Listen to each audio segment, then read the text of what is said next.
ಅಮ್ಮ ಇವತ್ತು ತಿಂಡಿಗೆ ಪೂರಿ ಮಾಡಿದ್ದಾರೆ.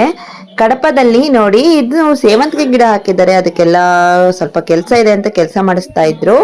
ಹಾಗೆ ಅಮ್ಮ ಇವತ್ತು ಹೀರೆಕಾಯಿ ಬೋಂಡ ಮಾಡೋಣ, ಸೂಪರ್ ಆಗಿರುತ್ತೆ ಅಂತ ಹೇಳಿ ಹೀರೆಕಾಯಿ ಬೋಂಡನ ಮಾಡ್ತಾ ಇದ್ದಾರೆ. ಮಧ್ಯಾಹ್ನ ಊಟಕ್ಕೆ ಅವರೆಕಾಯಿ ಸಾಂಬಾರು, ಬಿಸಿ ಬಿಸಿ ಆಗಿರುವಂತ ಅನ್ನ. ಅಡಕೆ ಸಸಿಗೆ ನಮ್ಮಮ್ಮ ಗೊಬ್ಬರ ಹಾಕ್ತಾ ಇದ್ದಾರೆ. ಬನ್ನಿ ಗೈಸ್, ಇವತ್ತಿನ ಬ್ಲಾಗ್ ನಲ್ಲಿ ಏನೇನಾಗಿದೆ ಅಂತ ಹೇಳಿ ನೋಡ್ಕೊ ಬರೋಣ.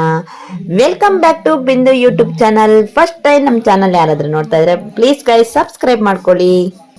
Hi guys, good morning. ನಮ್ಮ ಹಳ್ಳಿ ನೋಡೋದಕ್ಕೆ ಎಷ್ಟು ಚೆನ್ನಾಗಿ ಕಾಣಿಸ್ತಾ ಇದೆ ಅಲ್ವಾ? ನೋಡ್ತಾ ಇದ್ರೆ ಏನೋ ಒಂಥರ ಹಸಿರಾಗಿರೋದಕ್ಕೆ ನೋಡ್ತಾನೆ ಇರಬೇಕು ಅನಿಸ್ತಾ ಇದೆ. ಅದರಲ್ಲೂ ನನ್ನ ವಾಯ್ಸ್ ಬೇರೆ ಕಟ್ಟಿಬಿಟ್ಟಿದೆ. ಇವಾಗ ಬಿಸಿಲು ಬಿಟ್ಟಿರೋದ್ರಿಂದ ಈ ತರ ವೆದರು ಬಿಸಿಲು ಬಿಟ್ಟಾಗ ಹೊರಗಡೆ ಹೋಗೋಕೆ ಚೆನ್ನಾಗಿ ಅನ್ಸುತ್ತೆ. ಒಂಥರ ಹೆಲ್ತ್ ಕೂಡ ಚೆನ್ನಾಗಾಗುತ್ತೆ, ಈ ಗಂಟ್ಲು ನೋವೆಲ್ಲ ಹೋಗುತ್ತೆ ಅಂತ ಹೇಳಿ ನಮ್ಮಮ್ಮ ಬೆಳಗ್ಗೆನೆ ಪಾಪಗೂ ಸ್ವಲ್ಪ ಕೋಲ್ಡ್ ಆಗಿತ್ತು ಅಂತ ಹೇಳಿ ಬಿಸಿಲಿಗೆ ಕಾಯಿಸ್ತಾ ಇದ್ದಾರೆ ತಲೆನ. ಸ್ವಲ್ಪ ರಾತ್ರಿ ಆಯ್ತು, ಬೆಳಗ್ಗಿನ ಜಾವ ತನಕ ರಾತ್ರಿಯಿಂದ ಒಂಥರ ಸೊರ ಮಾಡ್ತಾ ಇರ್ತಾನೆ ಮೂಗು. ಈಗಿನ ಮಕ್ಕಳು ಎಲ್ಲರಿಗೂ ಪ್ರಾಬ್ಲಮ್ ಅಂದ್ರೆ ಇದೆ. ಈಗಿನ ಮಕ್ಕಳಿನ ಪ್ರಾಬ್ಲಮ್ಮೇ ಇದಾಗ್ಬಿಟ್ಟಿದೆ ಮೂಗು. ಬೆಳಗ್ಗೆ ಆಯ್ತು ಅಂದ್ರೆ ಅದೊಂದು ಕಷ್ಟ, ಸರ ಅಂತ ಇರ್ತಾರೆ ರಾತ್ರಿಯಿಂದ ಬೆಳಗ್ಗೆ ತನಕ. ಹಾಗೆ ಬೆಳಗ್ಗೆ ತಿಂಡಿಗೆ ಅಮ್ಮ ಪೂರಿ ಮಾಡಿದ್ರು. ಆ ತರವಂಗೆ ಸ್ಕೂಲಿಗೆ ಕಳ್ಸಕ್ಕೂ ಚೆನ್ನಾಗಿರುತ್ತೆ, ಟಿಫಿನ್ಗೆ ತಿನ್ನೋಕೆ ಹಾಗೆ ಲಂಚ್ ಬಾಕ್ಸಿಗೆ ಅಂತ ಹೇಳ್ಬಿಟ್ಟು ಅಮ್ಮ ಪೂರಿ ಮಾಡಿದ್ರು. ಪೂರಿ ಕೂಡ ತುಂಬಾ ಚೆನ್ನಾಗಿ ಬಂದಿತ್ತು. ಪೂರಿ ಜೊತೆಗೆ ಹಿಚ್ಚಗವರೆಕಾಳು ಪಲ್ಯ ಮಾಡಿತ್ತು. ಅವರೆಕಾಯಿ ಸುಮಾರು ತಗೊಂಡಿದ್ರು, ಹಾಗಾಗಿ ಅವರೆಕಾಯಿ ಸಾಂಬಾರ್ ಮಾಡಿ ಪಲ್ಯ ಮಾಡಿದ್ರು ಉಳಿಯಷ್ಟಿದ್ವು. ಹಾಗಾಗಿ 1-2 kg ತಗೊಂಡಿರೋದ್ರಿಂದ ಒಂದು 3 ಟೈಪ್ ಮಾಡ್ಕೊಳ್ಳೋಣ ಅಂತ ಹೇಳಿ ಅಮ್ಮ ಬಿಡಿಸ್ತಾ ಕುತ್ಕೊಂಡಿದ್ರು. ಇದರಲ್ಲಿ ಹಿಚ್ಚಗವರೆಕಾಯಿ ಪಲ್ಯ ಹಾಗೆ ಪೂರಿನ ಮಾಡಿ ರೆಡಿ ಮಾಡಿದ್ರು. ಟಿಫಿನ್ ನಾನು ಅವನಿಗೆಲ್ಲ ತಿನ್ನಿಸ್ಬಿಟ್ಟು ಸ್ಕೂಲಿಗೆ ರೆಡಿ ಮಾಡಿದೆ. ಆ ತರವಂಗ್ ಕೂಡ ಪೂರಿ ಅಂದ್ರೆ ತುಂಬಾನೇ ಇಷ್ಟ. ಅವನು ಚೆನ್ನಾಗಿ ತಿನ್ಬಿಟ್ಟು ಸ್ಕೂಲಿಗೆ ಕೂಡ ಲಂಚ್ ಬಾಕ್ಸ್ಗೂ ಅದನ್ನೇ ಇಸ್ಕೊಂಡು ಹೊರಟಿದ್ದಾನೆ. ಇವನಿಗೆ ಬೇಗ ರೆಡಿ ಕೂರಿಸ್ಬಿಟ್ರೆ ಸಾಕು, ಅವಾಗ ಒಂದ್ ಸ್ವಲ್ಪ ಸಮಾಧಾನ. ಇಲ್ಲ ಅಂದ್ರೆ ಇವನ್ ರೆಡಿ ಆಗೋ ತನಕ ತಲೆ ಬಿಸಿ, ಎಷ್ಟೊತ್ತಿಗೆ ರೆಡಿ ಆಗ್ತಾನೋ, ಎಷ್ಟೊತ್ತಿಗೆ ವ್ಯಾನ್ ಬರುತ್ತೋ ಅಂತ ಹೇಳಿ ಕಾಯ್ತಾ ಇರ್ತೀವಿ. ಅಮ್ಮ ಅವನಿಗೆ ರೆಡಿ ಮಾಡಿಸ್ಬಿಟ್ಟು ಕರ್ಕೊಂಡು ಹೋದ್ರು ಬಿಟ್ಟು ಬರಕ್ಕೆ. ಆಮೇಲೆ ನಮ್ಮಮ್ಮ ಇವಾಗ ಫ್ರೆಶ್ ಅಪ್ ಆಗಿ ದೇವ್ರ ದೀಪ ಎಲ್ಲ ಹಚ್ತಾ ಇದ್ದಾರೆ. ಅಲ್ಲಿ ತನಕ ಮೊದಲೆಲ್ಲ ಡೆಲಿವರಿ ಆಗೋಕ್ಕಿಂತ ಮುಂಚೆ ಪಾಪ ಡೈಲಿ ಪೂಜೆ ಮಾಡಿ ತಿಂಡಿ ತಿನ್ನೋರು. ಇವಾಗ ಸ್ವಲ್ಪ ಕೆಲಸ ಜಾಸ್ತಿ ಆಗಿರೋದ್ರಿಂದ ಪೂಜೆ ಮಾಡೋದು ಲೇಟ್ ಆಗುತ್ತೆ. ಹಾಗಾಗಿ ಒಂದೊಂದಿನ ಪೂಜೆ ಮಾಡೋಕ್ಕಾಗುತ್ತೆ, ಒಂದೊಂದಿನ ಪೂಜೆ ಮಾಡಲ್ಲ. ಒಂದೊಂದ್ಸತಿ ತಿಂಡಿ ತಿಂದೇನೆ ನಮ್ಮಮ್ಮ ತಲೆ ಸುತ್ತೆಲ್ಲ ಬಿದ್ದುಬಿಟ್ಟಿದ್ದಾರೆ. ಆ ತರ ಈಗ ಕೆಲಸ ಬೇರೆ ಜಾಸ್ತಿ ಆಗ್ಬಿಟ್ಟಿದೆ. ಹಾಗಾಗಿ ನಮ್ಮಮ್ಮಂಗೆ ರೆಸ್ಟೇ ಸಿಗಲ್ಲ.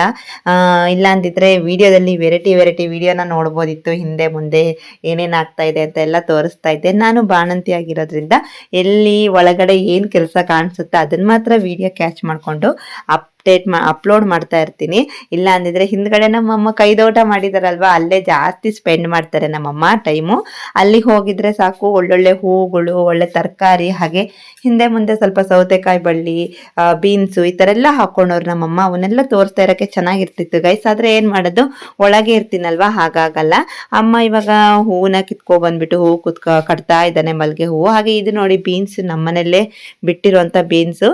ಇಲ್ಲಿ ಹೀಗೆ ಒಂದು ವೇಲ್ ಕಟ್ಟಿದ್ರು, ಅದಕ್ಕೇನೆ ಹಬ್ಕೋಬಿಟ್ಟಿದೆ. ಒಂದ್ ಏನಾದ್ರೂ ಸಿಕ್ಕರೆ ಸಾಕಿಂತ ಬಳ್ಳಿಗಳಿಗೆ ಹಾಗೆ ಹಬ್ಬಿಡುತ್ತೆ. ಇದು ಮನೆ ಒಳಗಡೆನೆ ಬಂದ್ಬಿಟ್ಟಿದೆ ಹಬ್ಕೊಂಡ್ ಬೀನ್ಸ್ ಬಳ್ಳಿ. ಹಾಗೆ ಅವರೆಕಾಳು ಸಾಂಬಾರ್ ಮಾಡಿದ್ರು ಮಧ್ಯಾಹ್ನ ಊಟಕ್ಕೆ ಅಂತ ಹೇಳ್ಬಿಟ್ಟು. ಬಿಸಿ ಅನ್ನ ಅವರೆಕಾಯಿ ಸಾಂಬಾರ್ನ ಹಾಕೊಟ್ಟಿದ್ರು, ಅಮ್ಮ ಊಟ ಮಾಡಿದೆ. ಹಾಗೆ ನಾನು ಅವಾಗವಾಗ ತೋರಿಸ್ತಾ ಇರ್ತೀನಿ ನಮ್ಮಮ್ಮ ಅಡಿಕೆ ಸಸಿನ ಬೆಳೆಸಿದ್ದಾರೆ ಅಂತ ಹೇಳ್ಬಿಟ್ಟು. ನೋಡಿ ಅಡಿಕೆ ಸಸಿ ಎಷ್ಟು ದೊಡ್ಡದಾಗಿದೆ. ಅದಕ್ಕೆ ನಮ್ಮಮ್ಮ ಇವಾಗ ಇದನ್ನ ಸಗಣಿ ನೀರ್ನ ಹಾಕ್ತಾ ಇದಾರೆ, ಎಲ್ಲ ಕಳ್ದ್ಬಿಟ್ಟು. ಇದನ್ನ ಬೆಳೆಸೋದು ಅಂದ್ರೆ ಇಷ್ಟೆಲ್ಲ ಇರುತ್ತೆ ಅಂತ ಗೊತ್ತಿರ್ಲಿಲ್ಲ ನನಗೆ. ಹೋಗ್ಬಿಡ್ತಿದ್ದೆ, ನೋಡ್ತಿದ್ದೆ ಅದಕ್ಕೇನ್ ಗೊಬ್ಬರ ಹಾಕ್ತಾರೆ, ಯಾವ ತರ ನೋಡ್ಕೊಂತಾರೆ ಅನ್ನೋದು ಗೊತ್ತಿರ್ಲಿಲ್ಲ. ನೋಡಿ ಈ ಹೂವು ಎಷ್ಟು ಚೆನ್ನಾಗಿದೆ. ಈಗ ಫಸ್ಟ್ ಬಿಡ್ತಾ ಇದೆ ಡೈರೆ ಹೂವೆಲ್ಲ. ಇದೊಂದು ಸೀಸನ್ನೇ ಅನ್ಬೋದಲ್ಲ, ಈ ತರ ಹೂ ಬಿಡೋ ಸೀಸನ್ ಏನೋ, ನನ್ಗೇನಂತಾರ ಗೊತ್ತಿಲ್ಲ ಈ ಹೂ ಬಿಡೋದಕ್ಕೆ.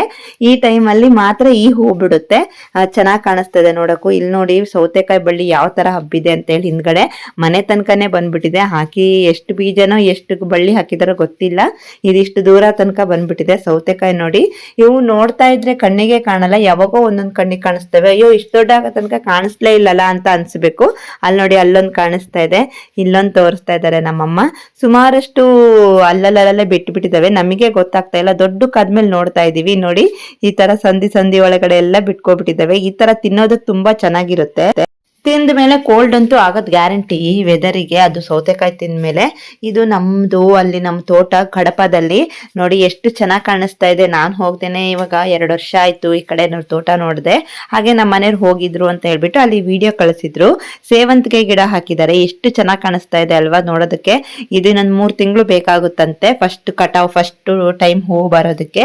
ಈಗ ಸಣ್ಣದಾಗಿ ಬೆಳೆದಿದೆ ಅಷ್ಟೇನೆ. ಅದಕ್ಕೆ ಡ್ರಿಪ್ ಪೈಪ್ ತರ ಎಲ್ಲ ಕಡೆ ಪೈಪ್ ಲೈನ್ ಮಾಡಿಬಿಟ್ಟು ಹಾಕಿದ್ದಾರೆ. ಅಲ್ಲಿ ಕೆಲಸದವ್ರು ಬೇರೆ ಬಂದಿದ್ದಾರೆ, ಕೆಲಸ ಮಾಡಿಸ್ತಾ ಇದ್ದಾರೆ.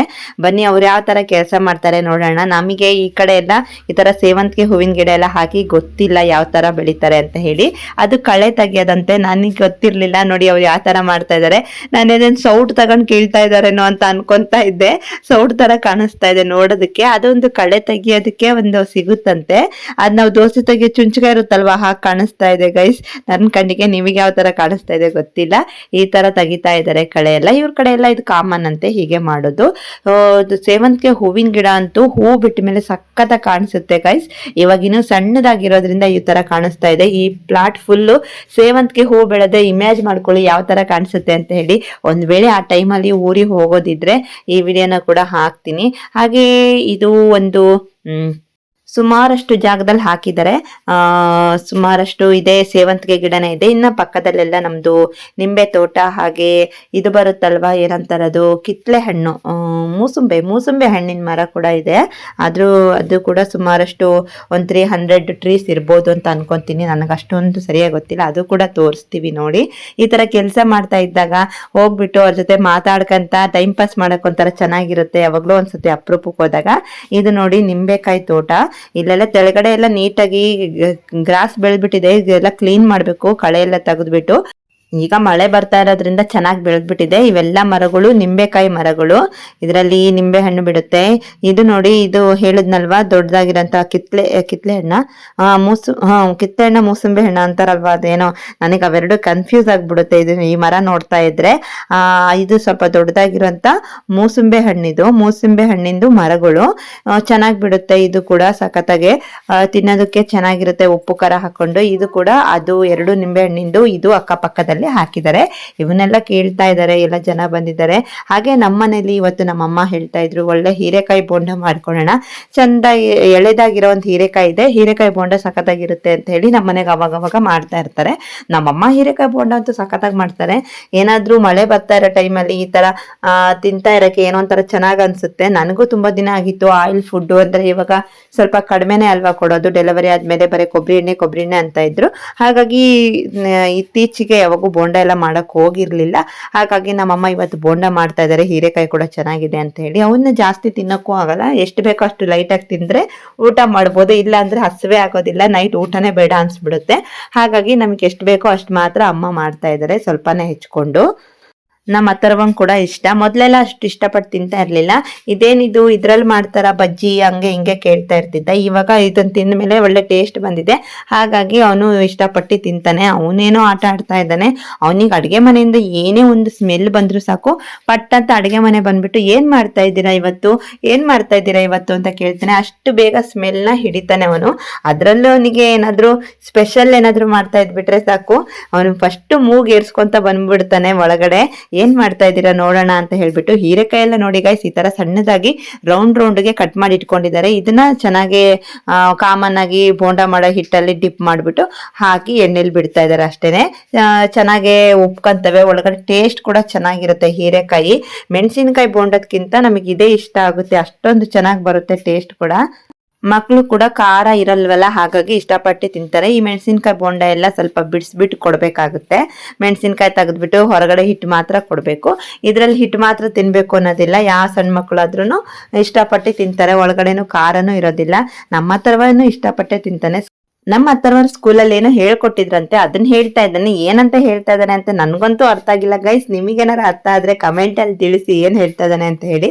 ಒರಿಜಿನಲ್ ವಾಯ್ಸ್ ನ ಹಾಕ್ತೀನಿ, ಕೇಳಿ ಏನ್ ಹೇಳ್ತಾ ಇದ್ದಾನೆ ಅಂತ ಹೇಳ್ಬಿಟ್ಟು ನೀವು ಕೇಳ್ಬಿಟ್ಟು ನಮಗೆ ಕಮೆಂಟ್ ಮಾಡಿ.